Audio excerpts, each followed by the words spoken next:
भारतीय भारोत्तोलन महासंघ एथलीट आयोग का अध्यक्ष किया गया नियुक्त।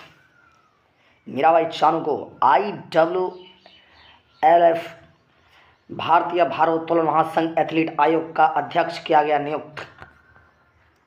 संयुक्त राज्य अमेरिका में बैसाखी पहली बार वाशिंगटन की राजधानी ओलंपिया में स्टेट कैपिटल में मनाई गई।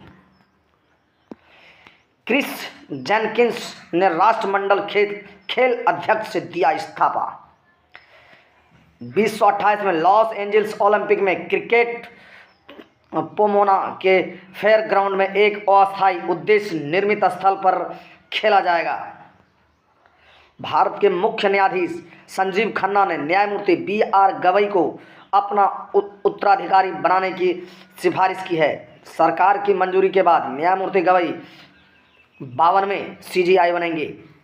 13 मई 2025 को CJI खन्ना के सेवानिवृत्त होने के बाद न्यायमूर्ति गवई पदभार संभालेंगे।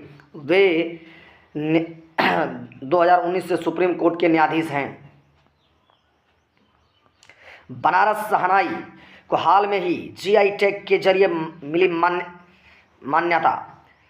बनारस शहनाई को हाल में ही GI टैग के जरिए मान्यता मिलना वाराणसी की संगीत और सांस्कृतिक परंपराओं के लिए एक अच्छी शक्तिशाली श्रद्धांजलि है। पवित्र भूगोल में निहित और उस्ताद बिस्मिल्लाह खान द्वारा वैश्विक ख्याति प्राप्त इस वायु वाग ने अब आधिकारिक रूप से यह दर्जा कर लिया है हासिल। रक्षा मंत्रालय के मुख्यालय एकीकृत रक्षा स्टाफ के तत्वाधान में संयुक्त युद्ध अध्ययन केंद्र ने पेंटागन प्रेस के सहयोग से नई दिल्ली के मानेकशॉ सेंटर में रक्षा साहित्य महोत्सव कलम और कवच 2.0 के दूसरे संस्करण की मेजबानी सफलतापूर्वक। तेलंगाना राज्य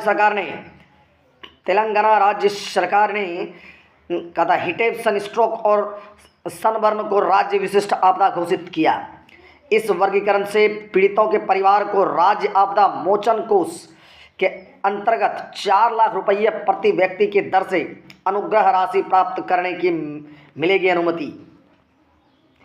गिग और संभारिकी क्षेत्र में रोजगार संबंधों को मजबूत करने के लिए एक महत्वपूर्ण कदम के अंतर्गत श्रम और रोजगार मंत्रालय ने राष्ट्रीय करियर सेवा पोर्टल के माध्यम से भारत के अग्रणी ऑनलाइन खाद्य वितरण प्लेटफॉर्म से एक स्विगी के साथ एक समझौता ज्ञापन पर किया हस्ताक्षर। भारत उज्बेकिस्तान संयुक्त सैन्य अभ्यास STFVI मतलब 6 भारत उज्बेकिस्तान संयुक्त सैन्य अभ्यास 6 के औंध में विदेशी प्रशिक्षण नोड में शुरू हुआ। यह अभ्यास 28 अप्रैल तक चलेगा और इसका उद्देश्य दोनों देशों की सशस्त्र सेनाओं के बीच अंतर संचालन और सहयोग को बढ़ाना है। आयुष मंत्रालय ने राष्ट्रीय कर्मयोगी जनसेवा कार्यक्रम का आयोजन किया। बनारस की शहनाई को GI टैग की मिली मान्यता। भारतीय नौसेना ने मेघयान 25 के तीसरे संस्करण की मेजबानी। क्रिसिल ने बैंकिंग ऋण में 12 से 13% वृद्धि का अनुमान लगाया। 5 सैन्य कर्मियों को प्रतिष्ठित मैकग्रेगर मेमोरियल मेडल से किया गया सम्मानित। अमेरिका लगातार चौथे साल भारत का सबसे बड़ा व्यापारिक साझेदार।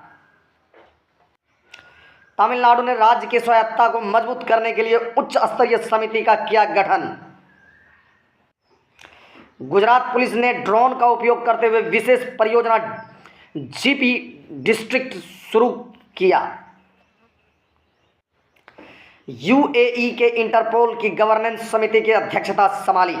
UAE ने इंटरपोल की गवर्नेंस समिति की अध्यक्षता संभाली। WHO ने महामारी संधि के प्रस्ताव को दिया अंतिम रूप। गैबोन में सैन्य नेता ने राष्ट्रपति चुनाव जीता।